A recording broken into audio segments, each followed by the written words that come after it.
राजा था, उस राजा ने कहा कि मेरा जब शरीर छूट जाए तब दूसरे दिन जो भी इस नगर में व्यक्ति आए उसे राजा बना देना, लेकिन वो राजा 1 साल के लिए होगा और 1 बरस के बाद नदी के उस पार जो जंगल है उसमें उसको फेंक देना।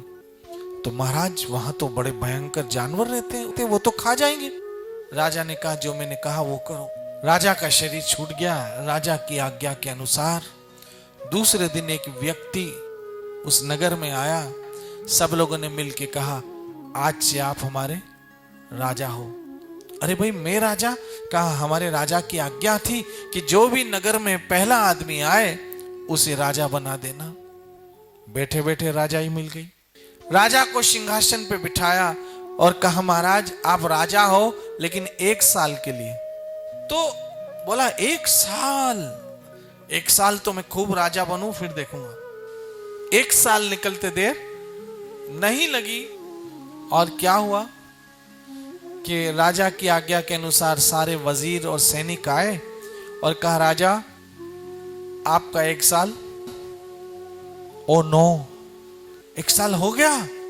बोला यस महाराज अब आप राजा नहीं रहे। तो बोला चलिए सामने के जंगल में आपको डाल देंगे। नहीं नहीं करते करते भी उसको घसीट के ले गए और डाल दिया उस जंगल में और उसको खा पी के चीते शेर रीछ पूरा कर दिया। दूसरे दिन फिर राजा कोई व्यक्ति आया और फिर उसको राजा की गद्दी पे बिठा दिया। ऐसे कई राजा आए, कई 1 साल तक राजा बने और कईयों को उस जंगल में डाल दिया जहां जानवरों ने उन्हें। तब एक साधु आया, महाराज आप हमारे राजा हो लेकिन आप राजा 1 साल के लिए होंगे, फिर जैसे आपके पहले के राजाओं को सामने जंगल में डाल दिया ऐसे आपको भी डाल देंगे। जैसे ही राजा सिंहासन पे बैठा कहा आज्ञा दीजिए महाराज। राजा ने कहा मुझे सोचने दो क्योंकि मैं 1 साल के लिए राजा हूं तो मैं सोच समझ के आपको आज्ञा दूंगा। राजा ने रात भर सोचा तो बात याद आई कि आप 1 साल के बाद सामने वाले जंगल में फेंक दिए जाओगे।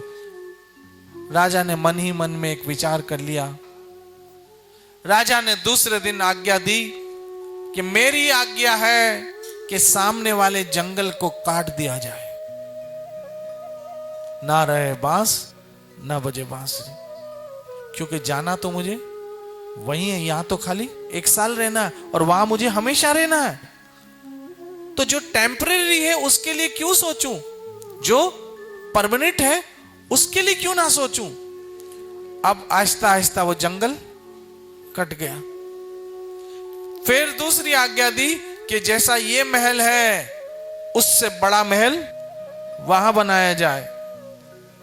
वो भी बन गया और राजा रोज कश्ती में वहां जाता और जाकर क्या करता, खजाने में अपने साथ से हीरे मोती सोने चांदी यहां से वहां ट्रांसफर करता। ऐसे जब साल पूरा हो गया तो शर्त के अनुसार बोला महाराज अब चलिए आप सामने। राजा खुशी खुशी वो तैयार हो गया साधु, क्योंकि सामने तो इससे भी बड़ा महल तैयार हो चुका था और यहां का सारा धन वहां ट्रांसफर हो चुका था। तब सबों ने मिलके कहा कि यही समझदार है और ये हमेशा राजा बनने के योग्य है, क्योंकि इसने मजे लेने भोग भोगने के बजाय पहले अपने बंधन काटे, अब ये हमेशा सुख भोग सकता है। ऐसे ही हम सबों को भी राजा बनाया है। किसी को 20 साल, कोई 30 साल, कोई 40 साल, जैसे जिसकी उम्र है, उसके बाद उसको यहां से कहीं जाना है। तो जहां जाना है वहां के लिए आपको मौका मिला है कि वहां कुछ बनाना है। अगर बनाना है तो कृष्ण भक्ति करो, भजन करो, सत्संग करो, हरि कथा सुनो, हरि कीर्तन करो, भागवत पढ़ो, गीता पढ़ो, शास्त्रों का अध्ययन करो और भजन करो।